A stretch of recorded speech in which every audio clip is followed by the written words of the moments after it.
Stay tuned for the Joan Quinn Profiles. Joan served the state of California as a member on the Arts Council and on the Film Commission. She was formerly on the Architectural Commission and fulfilled 2 terms on the Fine Arts Commission for the city of Beverly Hills. As an editor for Andy Warhol's Interview magazine, Condé Nast Publications, and the Hearst Corporation, Joan covered the world of fashion, the mysteries of food, the excitement of theater, and the international art scene. She continues to find people who are on the cutting edge of their professions. Here's Joan Quinn.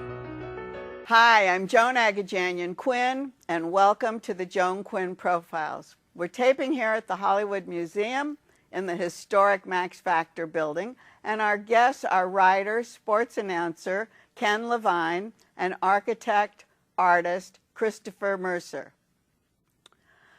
Emmy-winning writer, director, producer, and Major League Baseball announcer Ken Levine is a native Angelino, raised in Woodland Hills and graduated from Taft High School and UCLA. He taught at USC, UCLA, and New York University. He's directed TV episodes. He's written books, screenplays for the likes of Tom Hanks and Michael Douglas, etc. And he's garnered awards for his sports announcing, which is, I think, what everybody knows you for, Ken. I mean, you mention your name and they go, oh, I know him. I've heard him on the radio. How did you start as an announcer? Well, when the Dodgers first came to Los Angeles in 1958, and I first heard Vin Scully, you know how kids always want to be baseball players when they grow up? But were you in high school then? No, 1958. I don't know. No, Where were you? I was a kid. I was in elementary school back then. Oh, good. Okay, yeah. Let's get this right. Yeah. Okay. Otherwise, I look great for 90, don't That's I? what I said. Yeah. You've done so much. I thought you were that.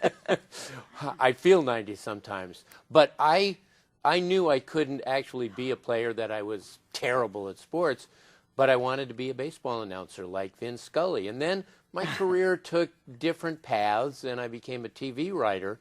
And when I reached my mid-30s, I figured if I don't pursue it now, I never will. So I went to the upper deck of Dodger Stadium with a tape recorder, and I sat every night for 2 years broadcasting games into a tape recorder up there with the drunks and the guys with the pinwheel hats. Just to learn how to do it. What a great thing. And yeah, people thought I was nuts, but yeah. So you were just doing play-by-play out loud? Yeah, yeah. Out loud? Sitting in the stands, exactly, yeah. And the ushers were coming down offering to arrange rides for me because they thought I was drunk. Yeah, it was great. So I did that for 2 years, and I sent around tapes and got a job in the minor leagues with Syracuse, which was the AAA affiliate of the Toronto Blue Jays. From there, I did 2 years of Tidewater, which is the Mets. So you went to Syracuse. You were in New York. Yeah. Well, my wife loved Syracuse. She said to me... It's really tough there, isn't it? She said to me, look, if I catch you having an affair, we can maybe go to counseling and work it out. If you want to come back to Syracuse, I'm getting a divorce. Exactly, right? Yeah, she did not love Syracuse. What was there? Tidewater was better. Yeah, Tidewater, at least I was able to sell as San Diego with humidity. So I did 2 years of that, and then there was an opening with the Baltimore Orioles. And I sent in my tape and got the job. Mid-career. Yeah. I can't believe it. Yeah, and I'm writing cheers at the time. So I'm like writing cheers in the airplanes and sending them in and going out and doing the games. Big hit in Hollywood. I mean, you're getting published, you're getting everything. Making a living, Making a living in Hollywood. And you're like scrounging around trying to get these jobs in these little cities. Yeah. Exactly. I love that. Exactly. I mean, it's like the opposite of what people do. Oh, that's great. So you moved to Baltimore? So I moved to Baltimore, spent a year with the Orioles, and then got hired away by the Seattle Mariners. Oh, they hired you away? Yeah. Isn't that great? So that was closer to L.A. It was on at least the other side of the country. You still had a house here? Yeah, I still had a house here. And you were living in Baltimore? I had 2 kids, and we were raising our kids. Had a family. And we would rent condos in these various places. Yeah. Oh, Yeah. I think that's so great. So you were already writing. I can't even ask you when you decided to write. Decided to write pretty much in the early 70s, and I met my writing partner, David Isaacs. And you still have him? Yeah, we're partners. We've been partners for 43 years. How can you have someone for that long to write with, and who gets the credit? I never understand this. We share the credit. Yeah, we share the credit.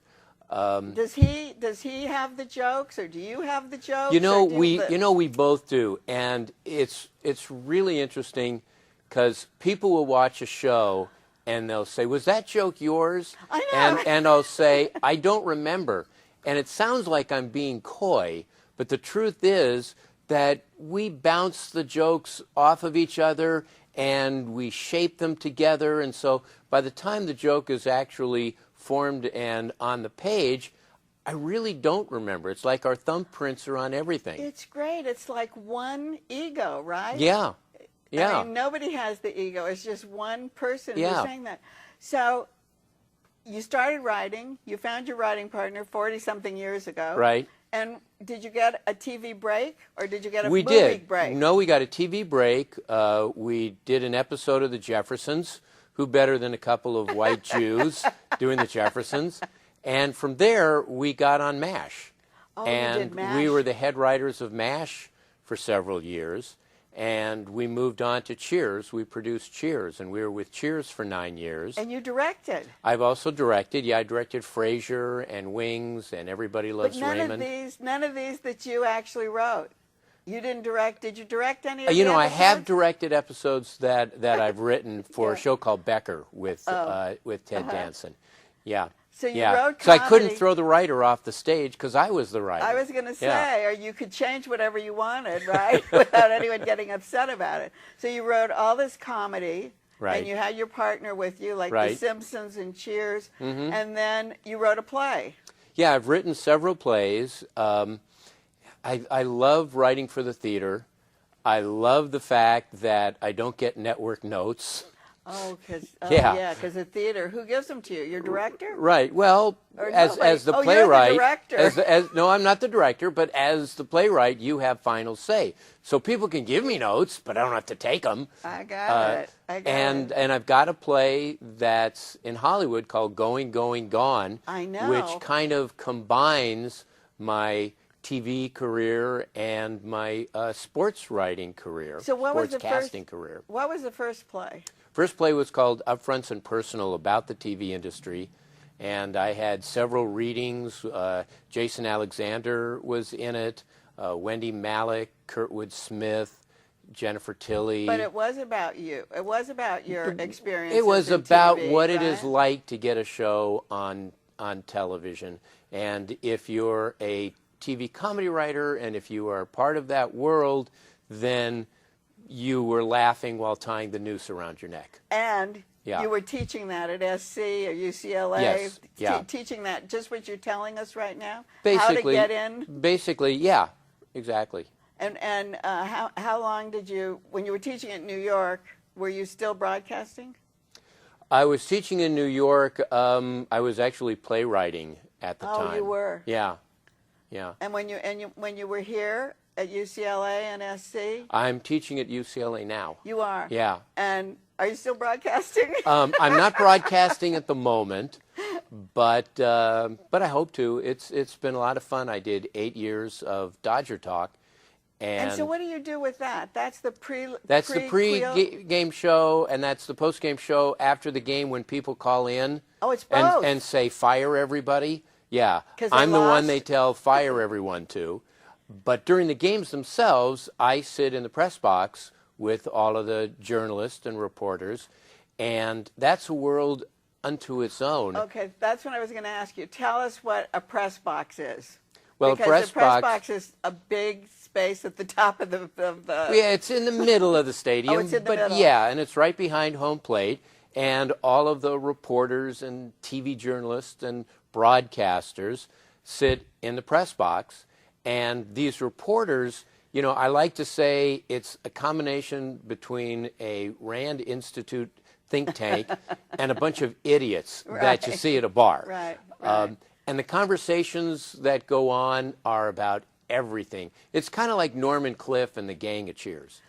And, and I would listen for years at all of these conversations, and many nights, believe me, they were way more entertaining than the game on the field. And when I had an idea to write a play, I came upon the theme first, which was sort of our need to be remembered. And what better venue than baseball, where the history of the game is almost more important than the present, you know, and it's so intertwined, right. and every statistic is charted.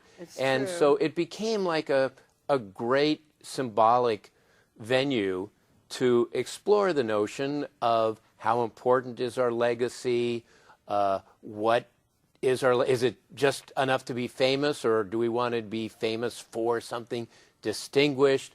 There's a lot of topics that, you know, I've been able to sort of explore as I'm kind of reaching my mid-ARP crisis here. This is like you need a new thing to do, right? Yeah, right. I already did.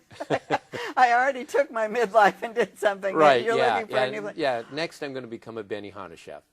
Oh, that's good. Yeah. That'll be great. You can go practice. You can be an intern. Yeah, right. Yes. I'll right. end up with 6 fingers. So, yes. If you're sitting with the Dodgers, Vin Scully, he's over in the other booth. He has his own little booth. Yeah. It's closed off. Yeah. You're in another but section. I would get to see him every night, and Vin Scully's my idol. My play is dedicated to Vin Scully. Oh, and that's every great. night that I would see him and he would go, "Hi, Kenny," it would be like, oh my God, the prettiest girl in school knows my name. Exactly. That's so cute. But so he's alone. You've got this other group with you. Right. And you've already been on. You've been on your talk. Right. You're listening to the journalist. Right. And then you're going back on the air. Right. So what is Going, Going, Gone, the story? Going, Going, Gone is the story of 4 of these journalists over the course of one eventful ball game, and all of their lives change. And so do you and put it's very much a comedy. It's very much a comedy. Everything yes. that you've heard has gone into this? I mean, have you taken things from yeah, I years have. I've and taken years? fragments and Right. conversations and topics and things like that. Yes. And where is it? It's at the Hudson Theater in Hollywood. On Little Santa Monica. I mean, on regular Santa Monica, right. and Hudson, amazingly, and they have their own parking lot, which is huge. I know, I love and a that. cafe, and it's convenient and comfortable. It's great for people. I like it. Is it upstairs or the one downstairs? It's the one downstairs, and you can get tickets at plays411.com /gone. Right. Oh, Yeah. Gone. Yeah. Okay, so Going, Going, Gone is the home run, right? It kind of has 2 meanings. Right. In a sense, yes, that's a home run call, and it also, again, it's our mortality. Oh, you know, that's going, true. going, gone. So yeah. so that's the theme. Is there music in it? A horrible version of the Star Spangled Banner and God Bless America, just completely strangled. So I guess that counts as music. But so that's what Yeah. you hear so many times, right? You've heard it so many different times, right? Right.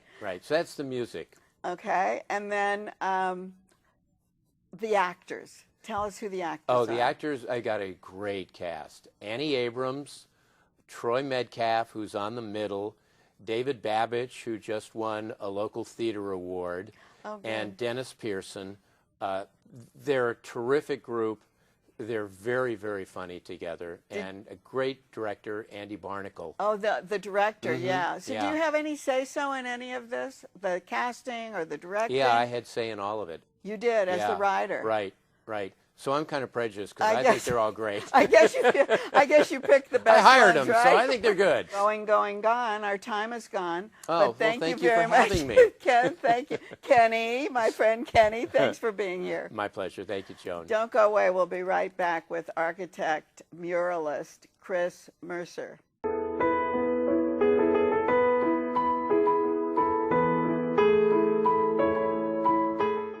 Hi, I'm Joan Quinn, and welcome back to the Joan Quinn Profiles. We're here at the Hollywood Museum, and our guest is sculptor, artist, architect Christopher Lawrence Mercier, who was born and raised in the Detroit suburbs, earned a Bachelor of Science in Architecture at Lawrence Technological University in Detroit, studied in Milan with Daniel Libeskind, and worked for Frank Gehry.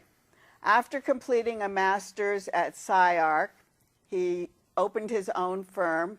He has a firm with Douglas Pearson in Inglewood, which is like the cutting-edge place to be. I was going to ask you about that.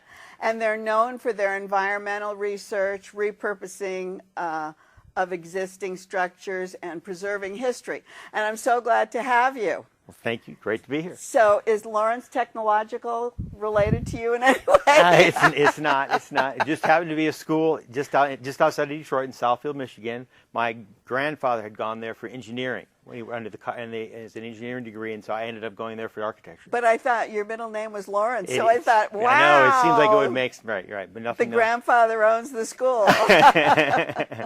So what put you in architecture school? Basically, I was always interested in drawing and painting, and I was always thinking I was going to be an artist. And going through high school, and you're getting ready for college, and people keep asking me, "What are you going to do? What are you going to do?" And at that point, I kind of made the thought, well, if I become an artist, I can't be an architect, but if I become an architect, you can still be an artist. And so I thought, okay, so this will open more windows in terms of an opportunity, and that was literally a decision I kind of like played out. Is that so? Yeah. So you are still doing art, though? Yes. Because the project that you just finished has a big mural on it, right? We did a mural project. We started the mural last year. I worked with basically a group of 28 kids from Inglewood. Oh, it's in Inglewood. I didn't know where it was. It's in Inglewood, and then also with my colleague Edwin, who is an artist as well. He's he's called the Flow Master, and together we worked with these kids. We developed a whole mural that was on a wall.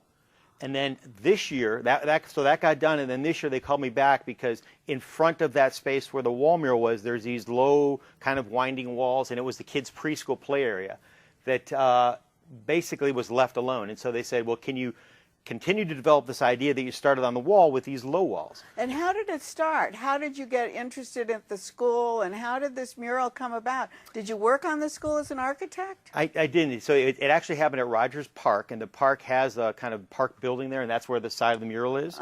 And we moved to Inglewood, and I started my practice in Culver City originally when I left Gary's office, and that was in 2003.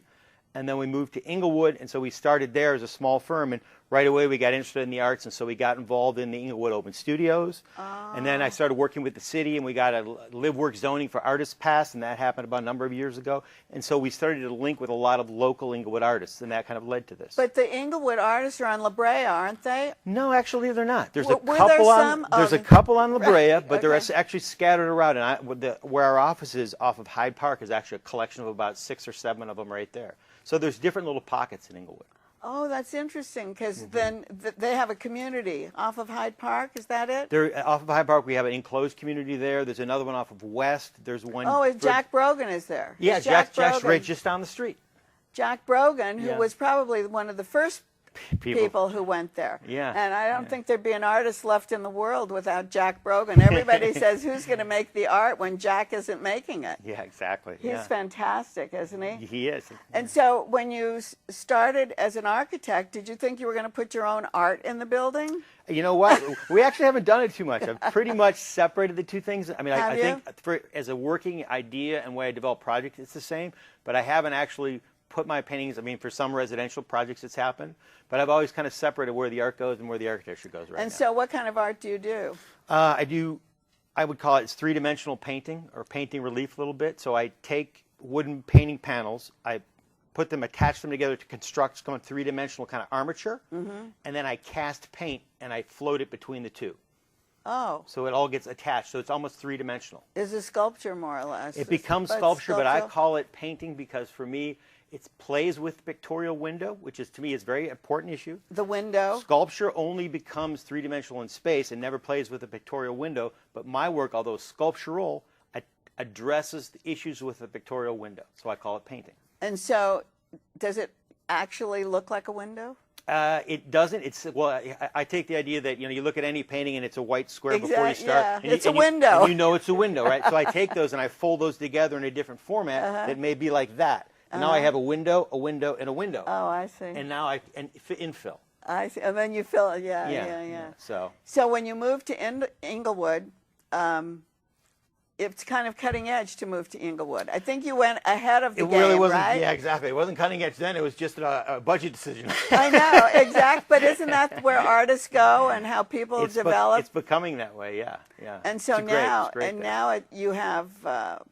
new stadiums coming in. I know, you have the stadium and everything downtown, around it, right? Yeah, it's kind of booming. Yeah, a lot of stuff happening. What else is going on there?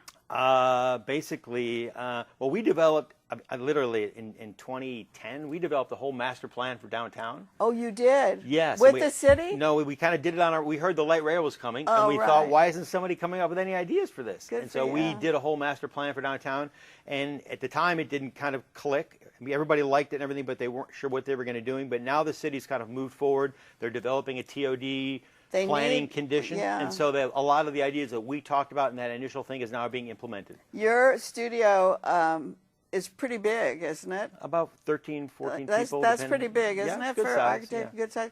Yeah. And it has the initials FER? Form Environment Research. So they are initials. Yes. FER.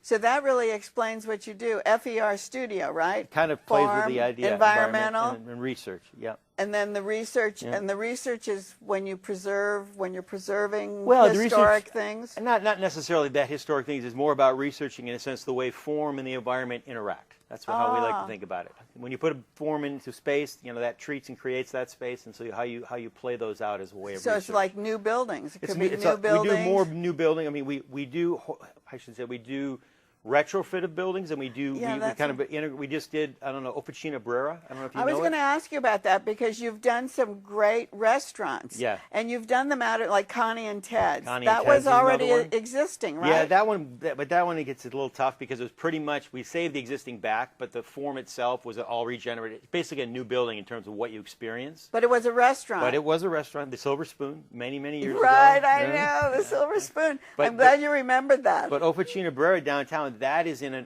huge warehouse, 100-foot tall, almost in the middle, and it's an old gas company. It used to be the Los Angeles Gas Company, and so in that project, the building form was set, and we attached new entrance forms and a new kitchen kind of build out, and that created the space there. Is it brick? It's a brick building? Brick warehouse, exactly. It's a brick warehouse. Yeah. Where is that? It's basically right down at the end of 6th Street, right before you get to the new bridge that's going in right now. Okay. Right there. Yeah, right. And then Father's office? Father's office we did years and years ago, and that's the one in Culver City. And was that an old building? That was an existing warehouse from the Helms Bakery that we happened to... Oh, it was? Yeah, and we had to kind of deal with that and do it inside there. Yeah. But where did you learn that that's what you wanted to do? Did you learn that when you were in Berlin? No, I don't know if it has to do with that we want to do retrofit, but we always look at, if you've got a nice building that's already there and you're coming to a project, I mean, we're always going to try to save it. There's, besides cost issues that are helpful, it's also just a great thing if it's a good piece of architecture. And you have to determine if it's a good piece of architecture. Well, the city has some say in that in turn, and then the client as well, how the client feels. So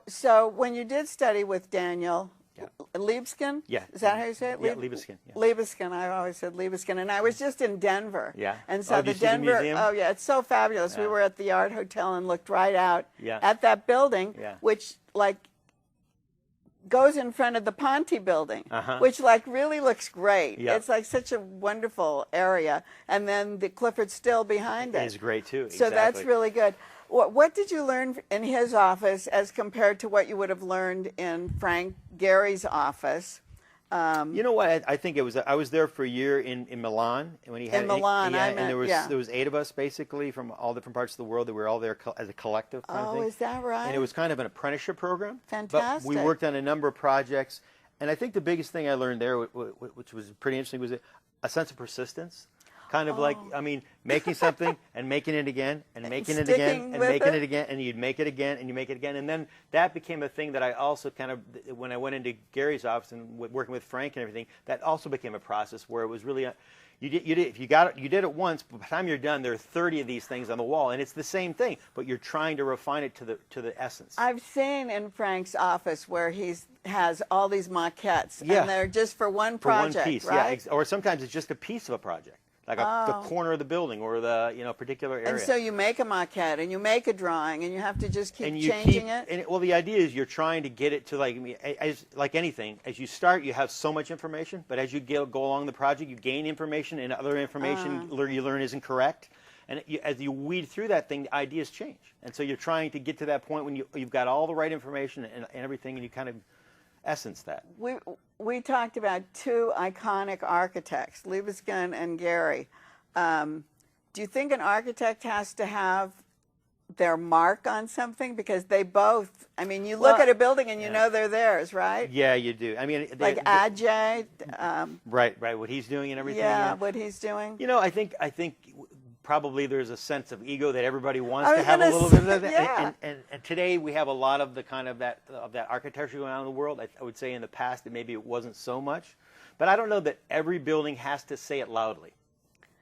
Well, but you're dealing with buildings that are already there, so it's not going to say this is a Mercier building, right? It's much harder. It is. It is. It's much harder. It is. It's not going to say that. But if you start from the beginning, and you have that, you use certain kinds of materials that depict. But we are doing like we just finished a house in Santa Monica last year. We have another one under construction right now in Fullerton. So you do. So we're doing a lot of other projects as well that are freestanding, new built projects. And not commercial.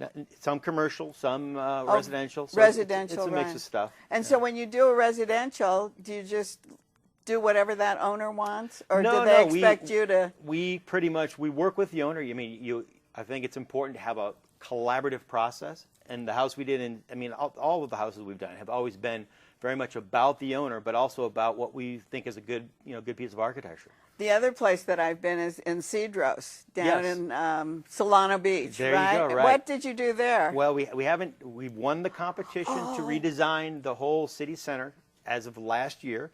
And as of right now, we're going through a process that we're working very closely with a selection committee from the winning competition, and we're developing that design, refining it, and literally as of next week, we're presenting to the city council. Because my girlfriend has a studio there. Oh, she does? Yeah, but I think she has to move, doesn't she? No, because the site we're talking about is really, it's right now, if you know the train station. Yes. And when the train comes in, it's that parking lot. Oh, right it's only the parking lot where the train's at. We're keeping the station, and we're developing all of the parking, so the parking goes underneath, and all of that area on the grade becomes a new commercial center. Because it needs something there. There's nothing there. You get off the train there, and there's nothing there. If you go to South Cedros and you walk down there, there's the shopping and the kind of restaurants and stuff. We're going to continue that idea, become North Cedros. Oh, I see. Because that's a charming little area. It really is, yeah. So you'll just make that more. It's interesting though, that project we won the competition, I think, a lot because of the way we treated the scale. And so, keeping what was there? Keeping the idea that it's going to be a really low-scaled, open space kind of project, and it's not going to be a huge, dense build-out. Yeah, because it's all one story, isn't it? Yes. Well, we have some two-story, but it's all one and two-story, and we've stayed with that. And then the Hayden Tract? The Hayden Tract. That's Culver City, right? Correct. Where Eric Owen Moss has a lot of wonderful projects in there. Yeah. So we've done now about 3 different projects in there. We did a thing with Smashbox where we redid the cosmetics offices for them. We did another building called the Hayden, which is 2 doors over from Smashbox, and that was a commercial kind of retrofit into a bunch of creative office spaces. And then there's another one down on the other corner where we done the same thing. Well, I'm so glad you're working with artists, because you are an artist at heart. Yeah. And you know just exactly what they need. I hope so. We try. Thank you so much, Chris Mercier, for being with us. Thank you, Joan. It's been great. And keep writing to JAQUINN1@AOL.com. We'll see you next time.